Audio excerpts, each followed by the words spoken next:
ሰላም ጤና ይስጥልን ውድ የረመጥ ሚዲያ ቤተሰቦች እንደምን አላችሁ? አጫጭር ወቅታዊ መረጃዎችን ይዘንላችሁ ቀርበናል። እስከ ዝግጅታችን ፍጻሜ ድረስ ቆይታችሁን ከኛ ጋር እንድታደርጉ በአክብሮት ጋበዝ። በቅድሚያም አርዕስተ ወሬዎቹን ወደ እናንተ እናደርሳለን።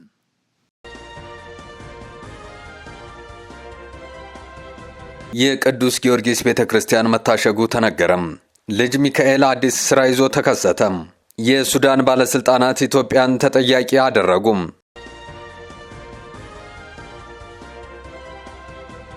ወደ ዝርዝሩ እናልፋለን። እስከ ዝግጅታችን ፍጻሜ ድረስ ቆይታችሁን ከኛ ጋር እንድታደርጉ በአክብሮት እንጋብዛለን። ላይክ፣ ሼር እና ሰብስክራይብ እያደረጋችሁ አብራችሁን ቆዩ።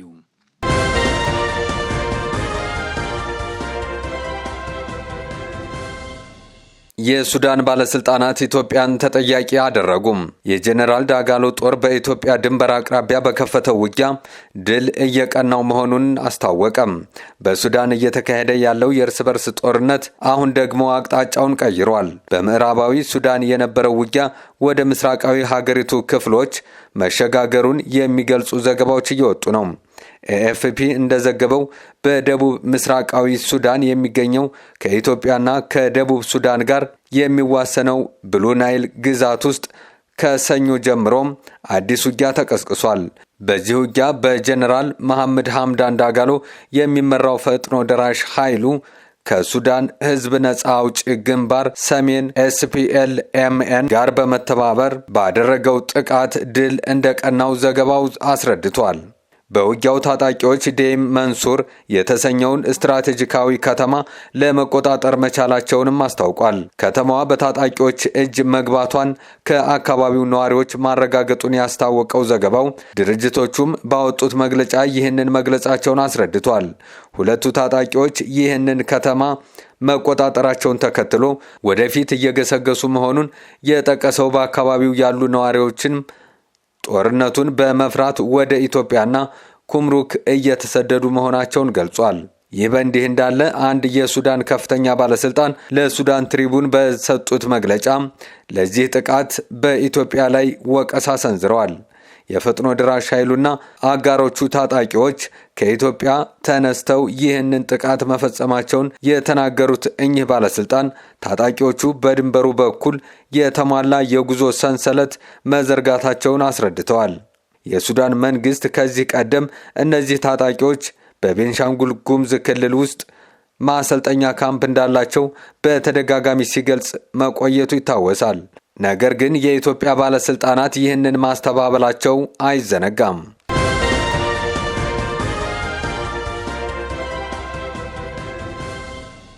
ልጅ ሚካኤል አዲስ ስራ ይዞ ተከሰተም።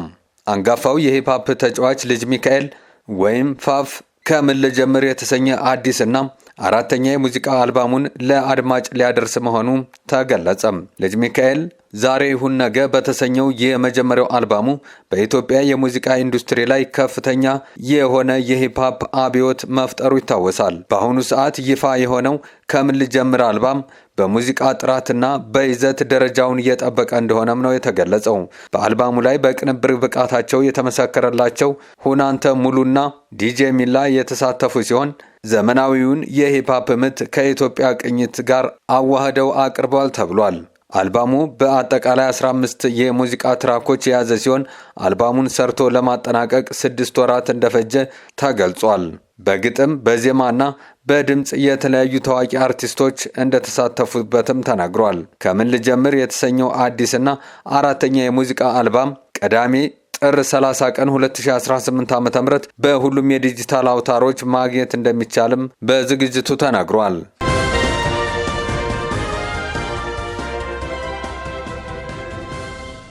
የቅዱስ ጊዮርጊስ ቤተክርስቲያን መታሸጉ ተነገረም።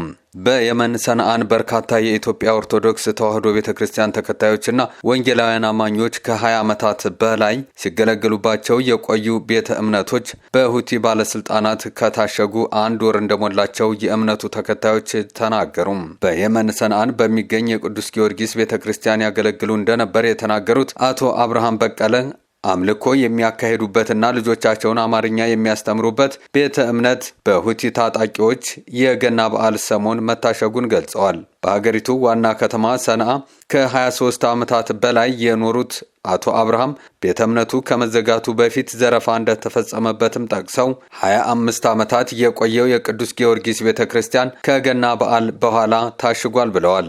በሰንዓ ከ20 ዓመታት በላይ መኖሯን የተናገረችው የፕሮቴስታንት እምነት ተከታይም እንዲሁ ከኦርቶዶክስ ቤተ ክርስቲያን በተጨማሪ ቪክቶር በሚባል ህንዳዊ ከ25 ዓመታት በፊት የተቋቋመና ኢትዮጵያውያን የወንጌል አማኞች የሚያመልኩበት ስፍራ መታሸጉንና ግለሰቡም በቁጥጥር ስር መዋሉን ገልጻለች። የሁቲ አማጽያን ከኢትዮጵያውያኑ የኦርቶዶክስ ቤተ ክርስቲያን በፊት በፓስተር ቪክቶር የሚመራውን የወንጌላውያን ቤተ እምነት ማሸጋቸውን የምትናገረው ግለሰቧ መጽሐፍ ቅዱሶችንና አንዳንድ ቁሳቁሶችንም መውሰዳቸውን ጨምራ ተናግራለች። የኢትዮጵያ ኦርቶዶክስ ተዋሕዶ ቤተ ክርስቲያን ተከታይ የሆኑት አቶ አብርሃም በቀለ በበኩላቸው ከ3 ሳምንታት በፊት የሁቲ ባለስልጣናት ወደ ቤተ ክርስቲያኒቱ በመምጣት ገንዘብና ንብረት ላይ ዘረፋ ፈጽመው እንደነበርም አስረድተዋል። በኢትዮጵያ ኦርቶዶክስ ተዋሕዶ ቤተ ክርስቲያን ስር የሚተዳደረው የሰንዓ ቅዱስ ጊዮርጊስ ቤተ ክርስቲያንን ከ25 ዓመታት በፊት የቀድሞ የኢትዮጵያ ባህር ኃይል አባላት እንደመሰረቱት አቶ አብርሃም ይናገራሉ። ቤተ ክርስቲያኑ መጀመሪያ በወታደራዊ ካምፕ ውስጥ እንደነበር እንደሚነገር የገለጹት አቶ አብርሃም በኋላ በሰንዓ ለሚገኙ ኢትዮጵያውያን አገልግሎት መስጠት ጀመረም።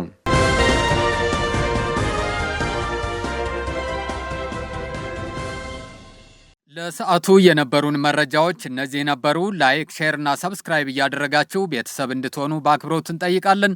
አብራችሁን ስለቆያችሁ ከልብ እናመሰግናለን። ጤና ይስጥልን።